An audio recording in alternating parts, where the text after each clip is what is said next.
Hello everyone, welcome to my channel CIB with Ashok. Friends, आज हम ABM के module D में चैप्टर नंबर 30 का पार्ट 2 करेंगे। तो फ्रेंड्स, हमने पिछले लेक्चर में क्रेडिट डिलीवरी क्या होती है उसके बारे में थोड़ा बहुत जाना था।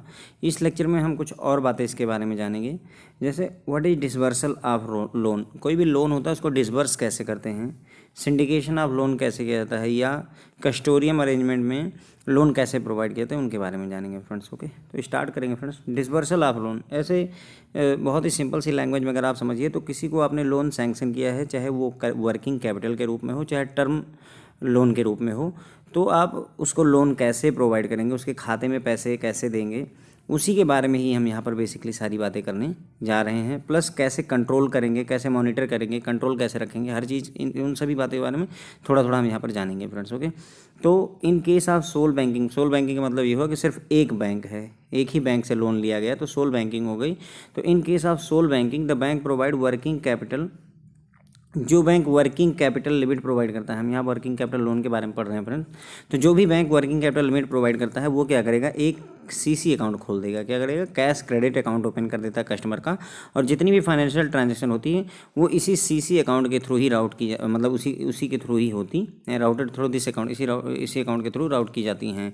बिना बैंक की परमिशन के कोई और अकाउंट जो है किसी दूसरे बैंक के साथ में ये जो आपका कस्टमर है वो नहीं खोल सकता है फ्रेंड्स। ओके, तो अगर वर्किंग कैपिटल लोन लिया है किसी कस्टमर ने तो बैंक क्या करेगा, एक सीसी अकाउंट ओपन कर देगा और सारी ट्रांजैक्शन इसी सीसी अकाउंट के थ्रू होती हैं फ्रेंड्स। ओके, अब इस केस में periodic statement of that account to be obtained to keep tab on the transaction. और अगर जो है मान लीजिए किसी दूसरे अकाउंट, मतलब किसी दूसरे बैंक में आपने अकाउंट खुलवा लिया है, तो पीरियोडिक स्टेटमेंट उस अकाउंट का या जो आपका सीसी अकाउंट है उसकी स्टेटमेंट को बराबर चेक करते रहना होता है, ताकि हम ट्रांजैक्शन पर एक कंट्रोल रख सकें फ्रेंड्स। ओके, अब यहाँ पर कॉन्सेप्ट आता है ड्राइंग पावर का। ड्राइंग पावर और सैंक्शन लिमिट का होता है फंडा फ्रेंड्स। सैंक्शन लिमिट, मान लीजिए किसी की सीसी आपने 10 लाख रुपए की सैंक्शन लिमिट दे दी, फिर सैंक्शन लिमिट का मतलब हुआ कि कितना लोन मैक्सिमम उसे दिया गया है। और ड्राइंग पावर का कॉन्सेप्ट क्या होता है फ्रेंड्स, कि मैक्सिमम वो इसमें से, इस 10 लाख में से वो मैक्सिमम कितना एक समय पे ले सकता है, निकाल सकता है। तो मान लीजिए ड्राइंग पावर उसकी कैलकुलेट होती है किसके बेसिस पर, जो भी उसकी एसेट्स, लाइबिलिटी, स्टॉक, जो इन्वेंट्री उसके बेसिस पर डिसाइड होती है। मान लीजिए उसकी ड्राइंग पावर सिर्फ 6 लाख रुपए है, तो इसका मतलब भले ही हमने उसको 10 लाख रुपए सैंक्शन किया हुआ है, पर वो विड्रॉ कितना कर सकता है, 6 लाख रुपए तक ही उसे खर्च कर सकता है। तो ये जो 6 लाख की ड्राइंग पावर दी, आपने लिमिट कर दी, वही फ्रेंड्स आपकी ड्राइंग पावर होती है। तो drawing in the cash credit account are regulated through system of drawing power. ठीक है, तो ड्राइंग कितनी होगी कैश सीसी अकाउंट में, इसको कंट्रोल कैसे करते हैं, ड्राइंग पावर डीपी के थ्रू मैनेज करते हैं, which is with in the sanctioned cash credit limit, है ना। तो सैंक्शन लिमिट जो होगी उसके with in he drawing power होगी। ऑब्वियसली अगर आपने किसी को 50 लाख रुपए की जो है सैंक्शन लिमिट दी हुई है, तो जो ड्राइंग पावर होगी या तो 50 लाख होगी या तो उससे कम ही होती है फ्रेंड्स। ओके, अब जैसा इन्होंने बताया कि जो ड्राइंग पावर होती है कैलकुलेट कैसे की जाती है, करंट एसेट्स और लाइबिलिटी, और उसमें से net working capital, current assets, जितने भी करंट एसेट्स हैं, करंट लाइबिलिटी है, वो सारा कैलकुलेट करिए, और साथ ही साथ उसमें से नेट वर्किंग कैपिटल को रिड्यूस कर दीजिए। ठीक है, तो current assets minus current liability, उसमें से नेट वर्किंग कैपिटल को घटा देते हैं जब, तभी उसी के बेसिस पर ही ड्राइंग पावर को कैलकुलेट किया जाता है फ्रेंड्स। ओके, ठीक है। लेकिन अब दिक्कत क्या होती है कि जो करंट एसेट्स और करंट लाइबिलिटी है और नेट वर्किंग कैपिटल वगैरह की जो ये रिक्वायरमेंट होती है, जब तक अकाउंट फाइनलाइज नहीं होता तब तक ये सारे स्टेटमेंट मिल नहीं पाते हैं। ये सारे स्टेटमेंट कि करंट एसेट्स कितना है, करंट लाइबिलिटी कितना है, ये सारा डेटा जब तक अकाउंट फाइनलाइज नहीं होता तब तक मिलता नहीं है। तो उस केस में बैंक क्या करेगा, इस पर करंट एसेट्स और लाइबिलिटी पर ना डिपेंड होकर के स्टेटमेंट ऑफ स्टॉक ले लेगा, बुक डेट्स जो होते हैं उनको ले लेगा या रिसीवेबल्स जिन्हें कहते हैं, और सन्ड्री क्रेडिटर्स ले लेता है, अकाउंट पेबल है ना, सन्ड्री क्रेडिटर्स। तो 3 चीज़ें लेगा वो क्या करेगा, करंट एसेट्स और लाइबिलिटी की जगह पे स्टॉक ले लेगा, बुक डेट्स ले लेगा और सन्ड्री क्रेडिटर ले लेगा, और इन्हीं के बेसिस पर ही आपका ये डिसाइड करता है क्या, ड्राइंग पावर। ठीक है, तो these 3 items major portion of current assets and liability and majority of the enterprise में, जो ज़्यादातर एंटरप्राइजेज होती हैं उनके जो करंट एसेट्स और लाइबिलिटी होती है उनके मेजर जो पोर्शन होता है वो यही 3 चीज़ें होती हैं। कौन कौन सी, स्टॉक क्या है, बुक डेट्स या रिसीवेबल्स क्या है, और सन्ड्री क्रेडिटर्स क्या है। ठीक है, रिसीवेबल्स मतलब जो पैसा दूसरे से मिलना है, सन्ड्री क्रेडिटर्स मतलब जो पैसा किसी को पेएबल है, देना है। स्टॉक कितना इस समय स्टॉक आपके पास अवेलेबल है। तो यही तीनों आइटम मिल करके ही किसी भी ऑर्गेनाइजेशन का मेजर करंट एसेट्स और लायबिलिटी बना देते हैं। तो हमें करंट एसेट्स और लायबिलिटी ही चाहिए था, तो वो हमें मिल गया। तो सच स्टेटमेंट जो है, ऐसे स्टेटमेंट जो होते हैं वो मंथली बेसिस पर हमें मिलने चाहिए। लेकिन अगर जो है ज़रूरत है तो उसकी पीरियोडिसिटी को घटाया जा सकता है, यानी कि हर 15 दिन पर भी हम मांग सकते हैं कस्टमर से फ्रेंड्स। ओके, तो ये सारी बातें हो गई। बस अब जो ड्राइंग पावर होती है वो कैसे कैलकुलेट की जाती है, by stipulating suitable margin. Suitable margin ले लिया जाता है स्टॉक और बुक डेट्सर and reducing the sundry creditor. ठीक है, तो जो स्टॉक है प्लस जो बुक डेट्स हैं, ठीक है, अमाउंट जो मिलने वाला है, स्टॉक है हमारे पास कितना और बुक डेट्स मतलब कितना पैसा हमें मिलने वाला है, इन दोनों को जोड़िए, इसमें से थोड़ा मार्जिन घटा दीजिए और उसमें से जो पैसा सन्ड्री क्रेडिटर यानी जो पैसा दूसरे को पेएबल है उसको घटा देते हैं। इसी बेसिस पर ही ड्राइंग पावर कैलकुलेट की जाती है friends. Okay, be give cash credit to बारोअर।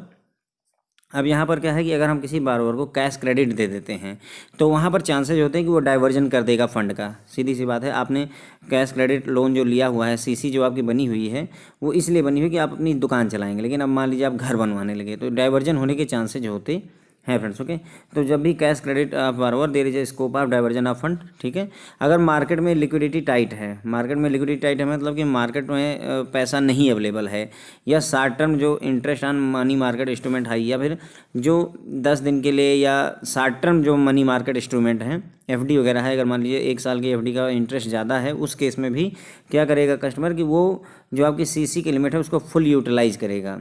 क्यों, मान लीजिए आपने किसी की 50 लाख रुपए की ओडी वो सीसी कर रखी है। अब क्या है कि मार्केट में पैसा अवेलेबल ही नहीं, तो वो क्या करेगा, पूरा पूरा 50 लाख ले लेगा आपसे, है ना। और अगर जो है मान लीजिए कस्टमर के पास में या फिर जो है वो देख रहा है कि हमें यहाँ पर ब्याज देना पड़ रहा है 6.6%, और जो 60 अगर मैं इसे 3 महीने के लिए इन्वेस्ट करता हूँ तो मुझे पता चल रहा है कि 8% मिलेगा, तो वो ये भी सोचता है कि 6% 6 पर लेकर के 8% पर इन्वेस्ट कर दो तो हमें प्रॉफिट हो जा रहा है। तो उस केस में, ऐसी केसेस में क्या होगा कि ये अपनी लिमिट को पूरी तरह से यूटिलाइज करेगा। ठीक है, इन सिचुएशन ऑफ एबंडेंट लिक्विडिटी अब क्या होगा, उल्टा लिक्विडिटी अगर ज़्यादा है तो वो क्या करेगा, अपनी लिमिट को यूटिलाइज ही नहीं करेगा। मान लीजिए कि मार्केट में उसे पैसा ऑलरेडी मिल रहा है तो वो फिर 50 लाख रुपए की लिमिट है तो 10 ही लाख खर्चा करेगा, बाकी के 40 लाख रुपए बैंक के अनयूटिलाइज्ड रह जाएंगे, है ना। तो इन सभी सिचुएशंस में क्या होगा कि अब भाई अगर मान लीजिए आपने 50 लाख रुपए की किसी की सीसी कर दी बैंक ने, और वो कस्टमर सिर्फ 10 लाख रुपए उसमें से यूटिलाइज कर रहा है, तो दिक्कत क्या आती है कि एक तो 10 लाख रुपए पर ही इंटरेस्ट मिलेगा बैंक को, 50 लाख पर नहीं मिलेगा। लेकिन जो बैंक की कमिटमेंट है 50 लाख की, तो बैंक के तो 50 लाख रुपए इस कस्टमर के नाम पर फंसे पड़े हैं, वो किसी और को नहीं दे सकता है। तो ये यहाँ पर एक तरीके का लॉस मेकिंग सिचुएशन हो जाती है फ्रेंड्स। ओके, तो इसी सिचुएशन को, इसी प्रॉब्लम को सॉल्व करने के लिए कॉन्सेप्ट आता है कि इसमें क्या करो कि एक जो है लोन दे दो और थोड़ा पोर्शन सीसी कर दो। इस सिचुएशन को यूटिलाइज मतलब कैसे हटाते हैं, लोन कंपोनेंट बना दीजिए और प्लस सीसी बना दीजिए। मतलब कहने का अगर जैसे 10 करोड़ से ऊपर का कोई लोन ले रहा है तो उसको 80% लोन कंपोनेंट दे दीजिए और 20% उसको सीसी कंपोनेंट दे दीजिए।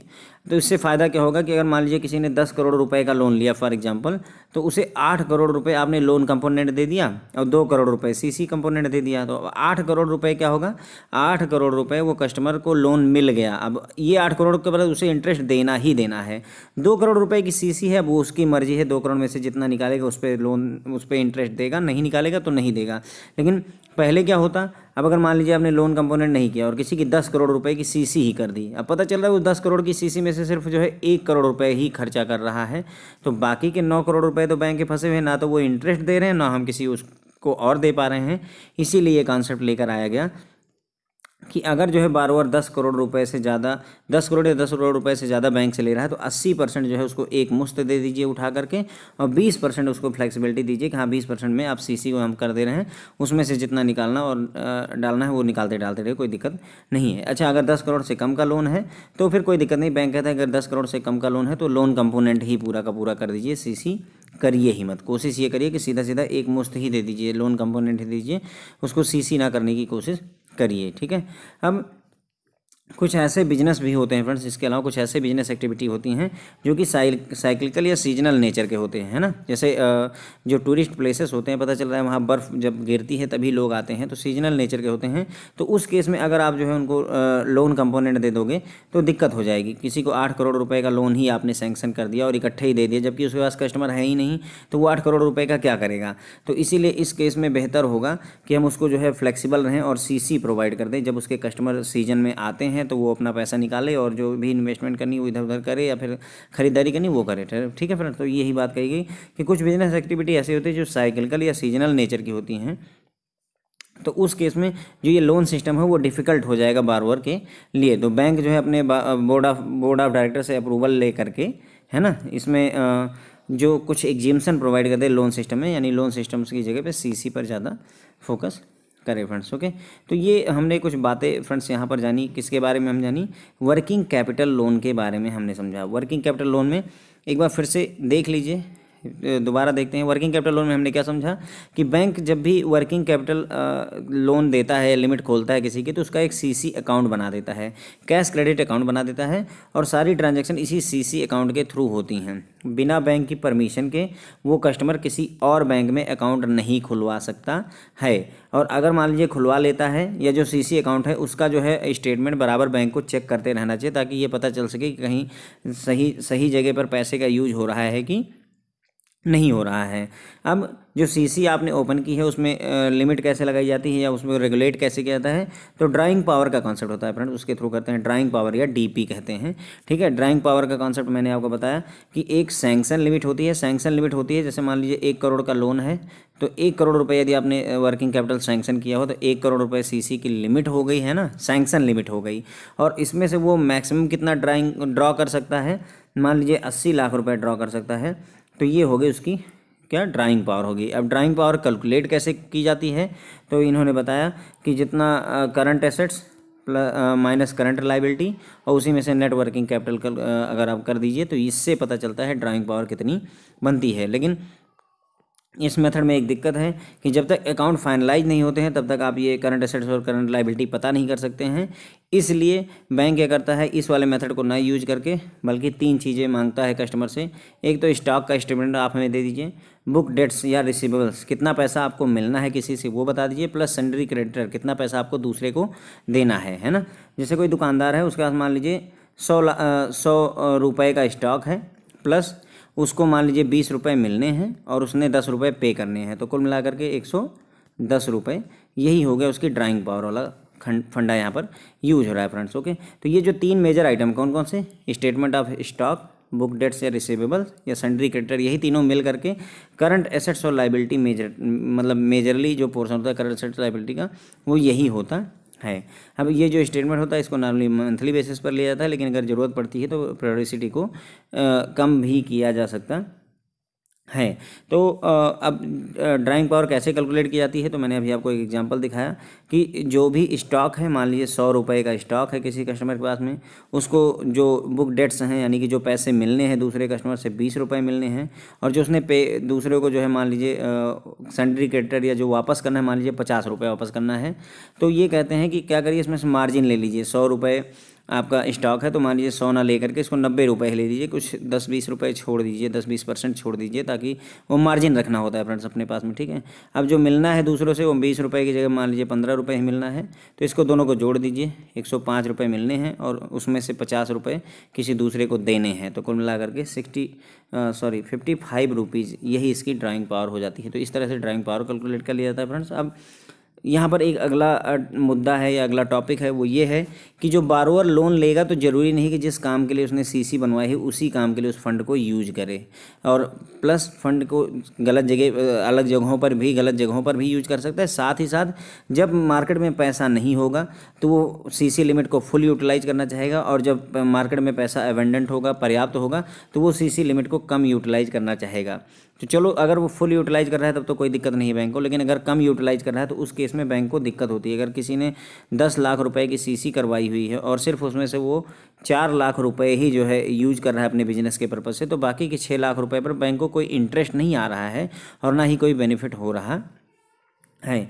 इसी सिचुएशन को कंट्रोल करने के लिए बैंक ने, आरबीआई ने सजेस्ट किया हुआ है कि आप इसमें लोन कंपोनेंट कर दीजिए प्लस सीसी कंपोनेंट कर दीजिए। कोई भी लोन आपको डिसबर्स करना है तो उसमें क्या करिए कि एक लोन कंपोनेंट कर लीजिए, इसमें फिक्स अमाउंट आपको देना ही देना है और सीसी दे दीजिए। तो अब उसमें होता कैसे है, मान लीजिए किसी को जो है 20 लाख रुपए की लोन चाहिए, तो बैंक क्या कहता है आरबीआई कि 80% जो है लोन आप जो है 80% क्या करिए, किससे कर दीजिए, 80% लोन आप जो है एक मुश्त दे दीजिए, ठीक है, लोन कंपोनेंट में दीजिए, और बाकी का 20% जो बचता है वो जो है आप उठा करके इनको सीसी बना दीजिए। तो उससे फ़ायदा क्या होता है बैंक को, मान लीजिए कि किसी ने 100 करोड़ रुपए का लोन लिया हुआ है तो 80 करोड़ रुपए का लोन जो है उसका एक बार में ही सैंक्शन हो गया, यानी इस 80 करोड़ पर बैंक को अब इंटरेस्ट आना शुरू हो जाएगा।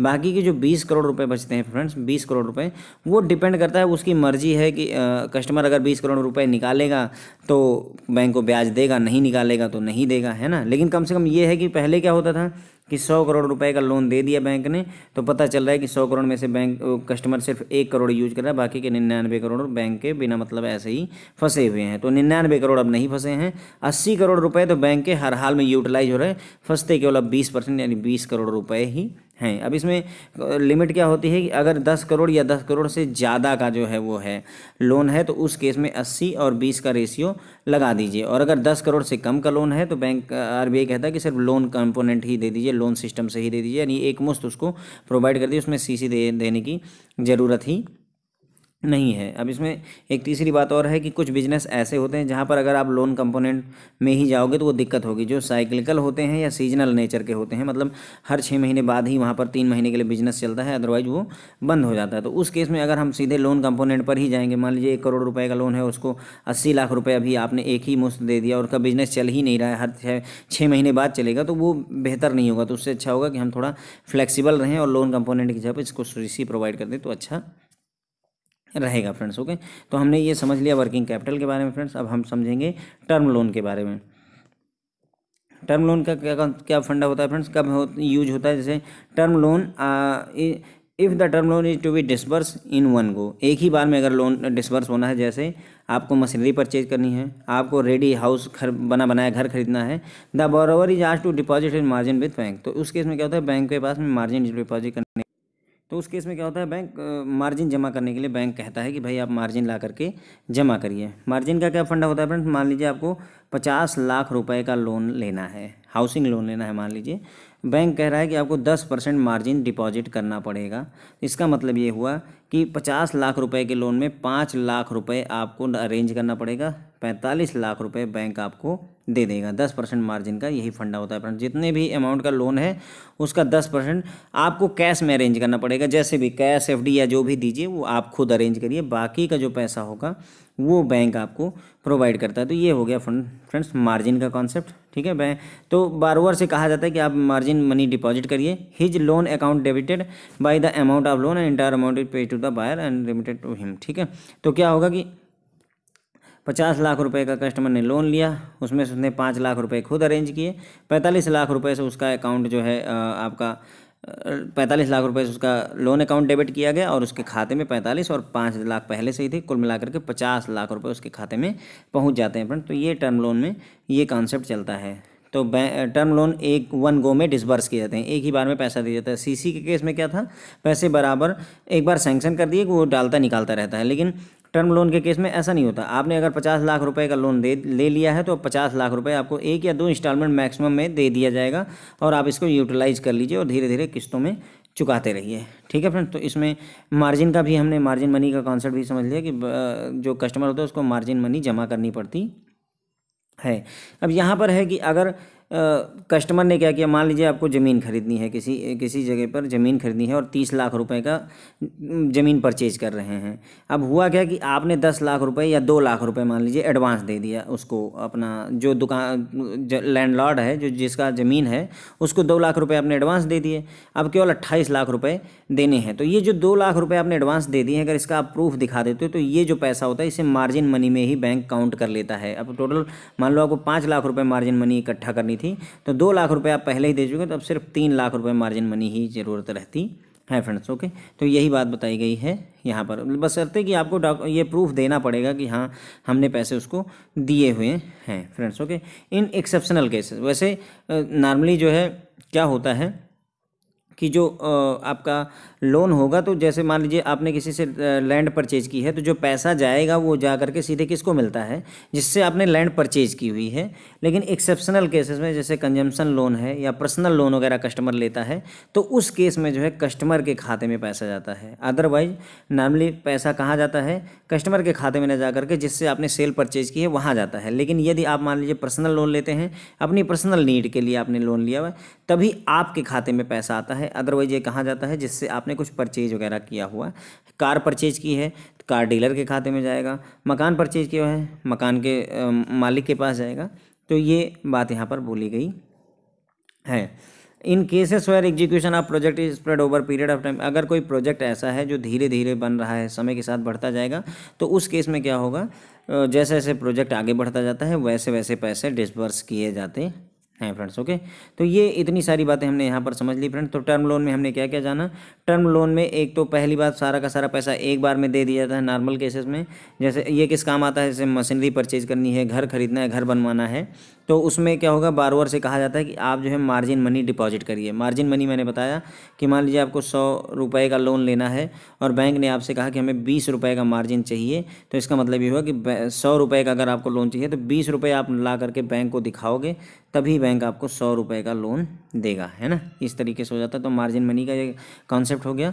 और इस केस में क्या होगा, एक बार मार्जिन आपने अरेंज कर दिया तो जो आपका लोन अकाउंट है उससे पैसे डेबिट होंगे और आपके खाते में क्रेडिट, आपके खाते में या जिससे आपने सेल परचेज की है उसके खाते में क्रेडिट हो जाते हैं फ्रेंड्स। ओके, और अगर जो है कस्टमर ने पहले ही जो है बायर से जिससे ज़मीन खरीदनी है या कुछ खरीदना है उसको पहले ही पैसे पे कर दिए हैं, तो उस पैसे को जो है मार्जिन मनी में मान लिया जाता है।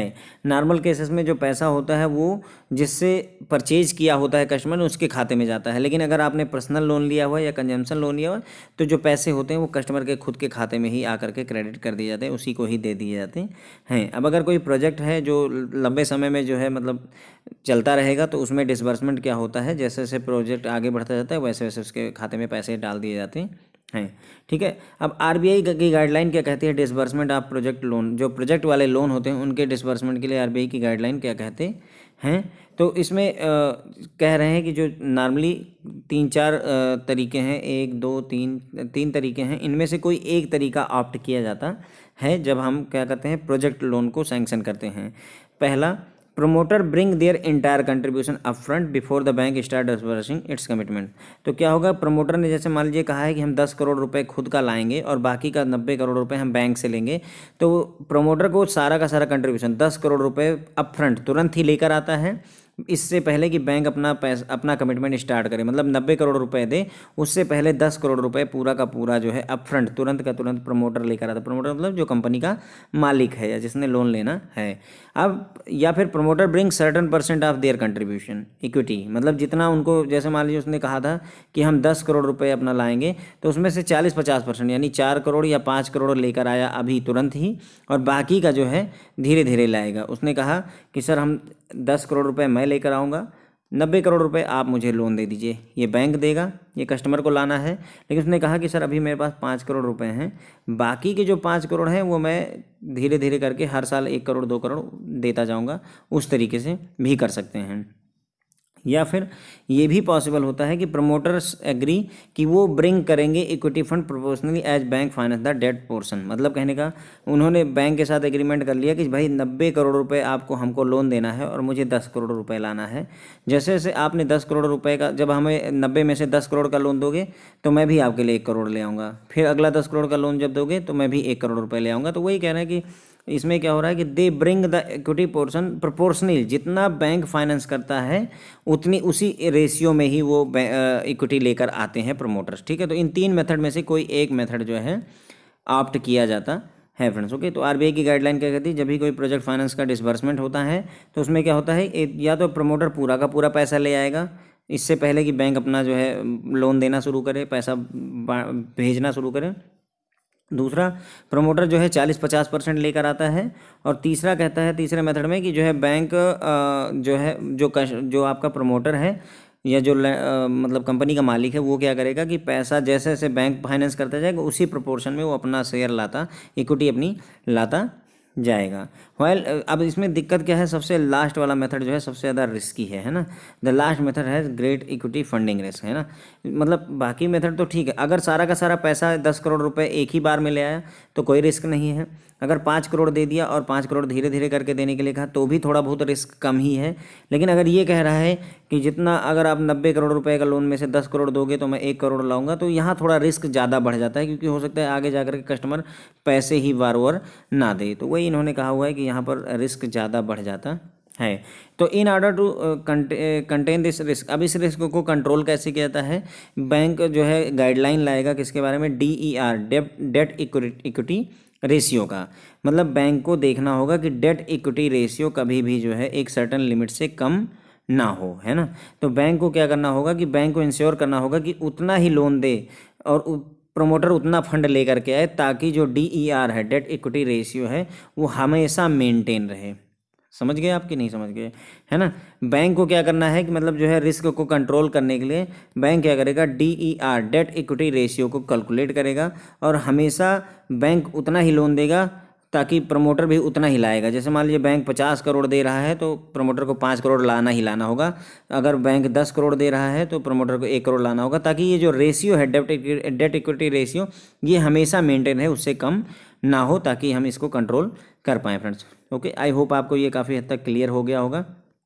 तो हमने टर्म लोन में काफ़ी कुछ देख लिया, समझ लिया। टर्म लोन में हमने क्या जाना कि एक तो लोन एक ही बार में सैंक्शन कर दिया जाता है, मशीन खरीदने के लिए या फिर जो है घर परचेज करने के लिए ये नॉर्मली यूज होता है। इसमें मार्जिन का कॉन्सेप्ट होता है, जो कि बारवर को अरेंज करना पड़ता है।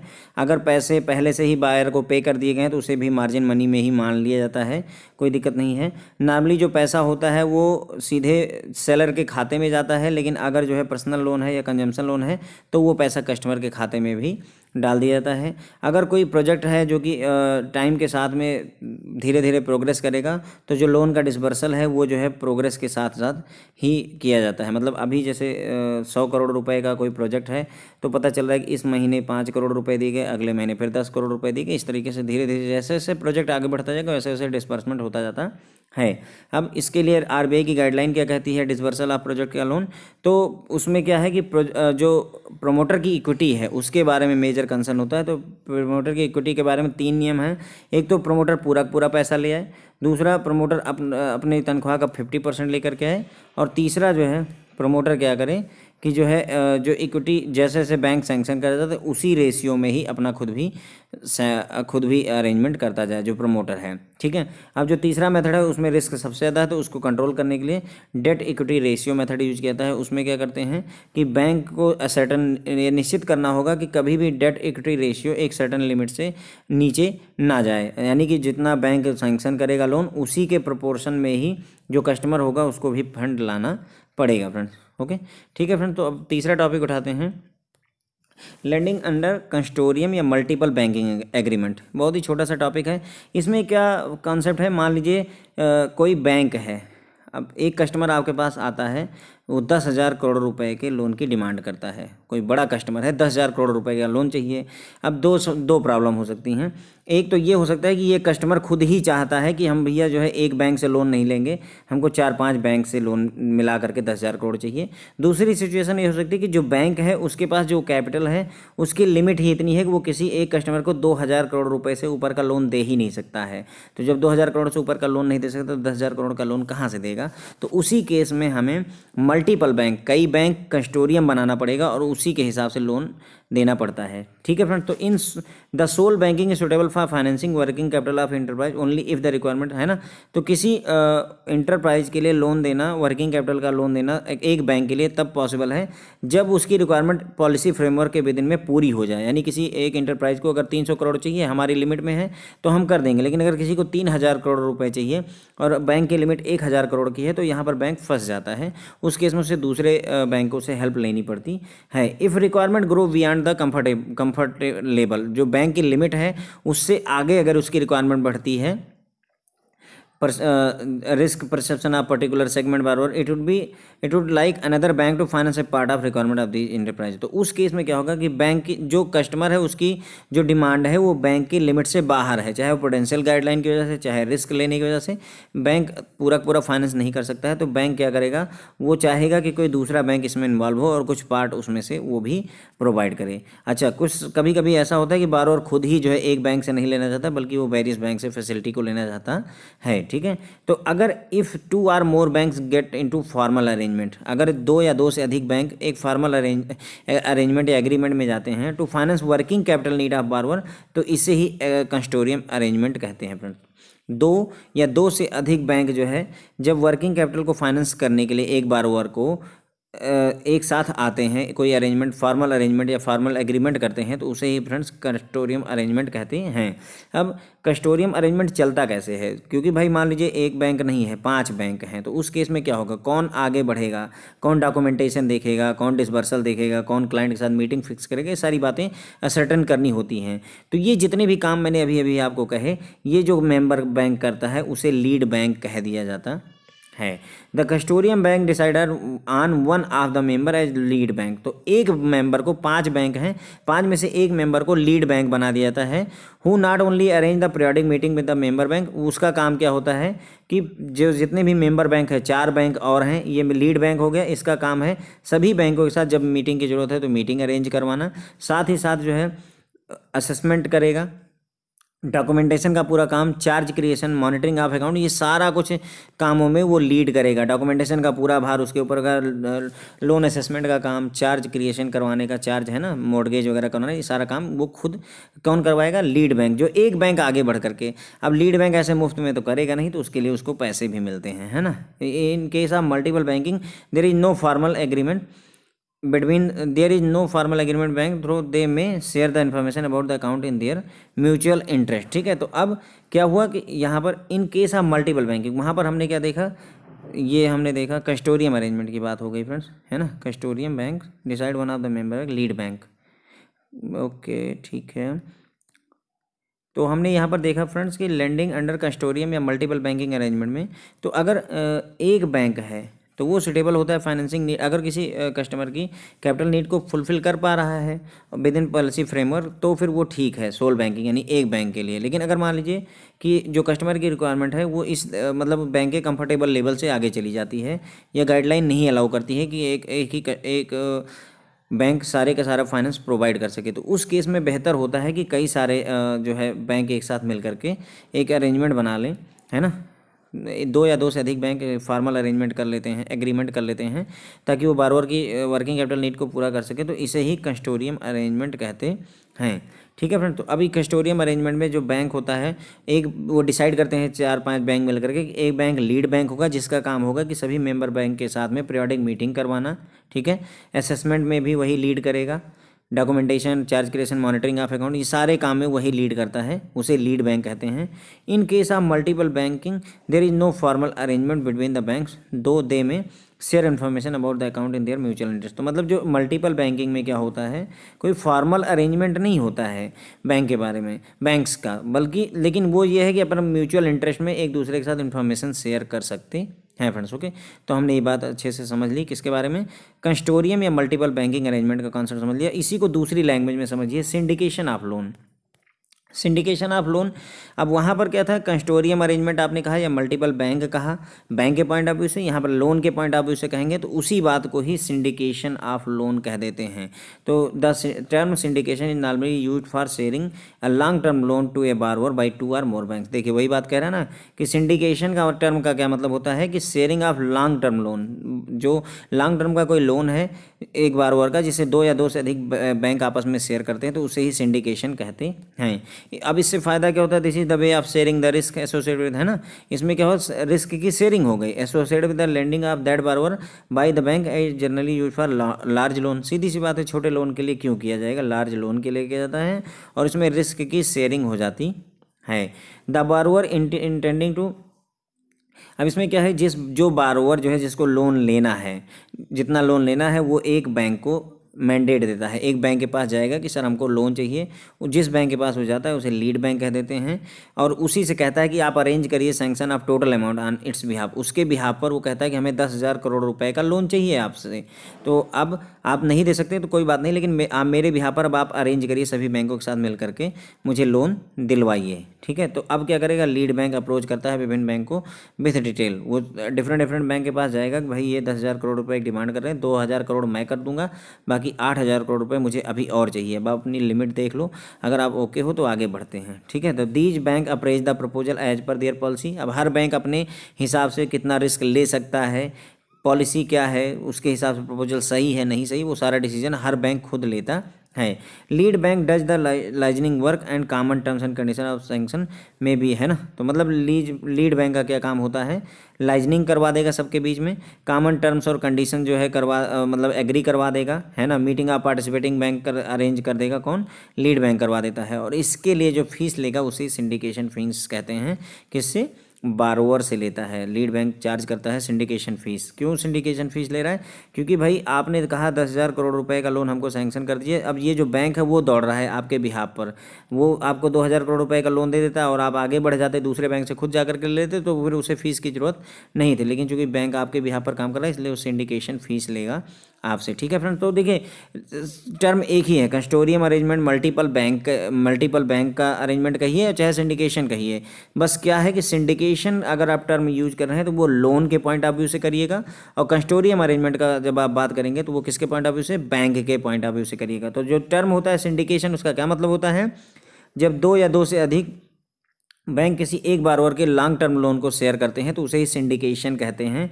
इससे रिस्क की शेयरिंग हो जाती है। नॉर्मली ये लार्ज लोन के लिए अब यूज होता है। इसमें क्या होता है कि कस्टमर जिसको लोन चाहिए वो एक बैंक के पास जाता है और कहता है कि मेरे लिए लोन अरेंज करिए। जिस बैंक के पास जाता है वो लीड बैंक हो जाता है। लीड बैंक क्या करेगा, सारी जानकारी के साथ में सभी बैंकों के साथ पहुंचता है, उन वेरियस बैंकों से कांटेक्ट करता है। हर बैंक अपनी पॉलिसी के हिसाब से, देयर ओन पॉलिसी के हिसाब से वो उस लोन का प्रपोजल का अप्रेजल करते हैं, अपनी पॉलिसी के हिसाब से रिस्क एपेटाइट वगैरह डिसाइड करते हैं, कितना दे सकते हैं वो सारा कुछ पता करते हैं। ठीक है, और अगर सब कुछ ठीक लगता है तो डिसीजन ले लेते हैं कि हाँ लोन देना है कि नहीं देना है। अब लीड बैंक का काम क्या होता है, लाइजनिंग करवा देना सबके बीच में, जो कॉमन टर्म्स और कंडीशन है उसको एग्री करवा देना है। अगर कोई मीटिंग वगैरह बुलानी है पार्टिसिपेटिंग बैंक के साथ तो वो भी सारा काम जो है लीड बैंक करता है। और इसके लिए जो लीड बैंक होता है वो नॉर्मली सिंडिकेशन फीस चार्ज करता है बारोवर से। ठीक है, तो सिंडिकेशन फीस किस लिए लिया जाता है, क्योंकि बैंक आपके बिहाफ पर सारा काम कर रहा है तो इसीलिए सिंडिकेशन फीस आपसे ले रहा है। Thank you so much friends.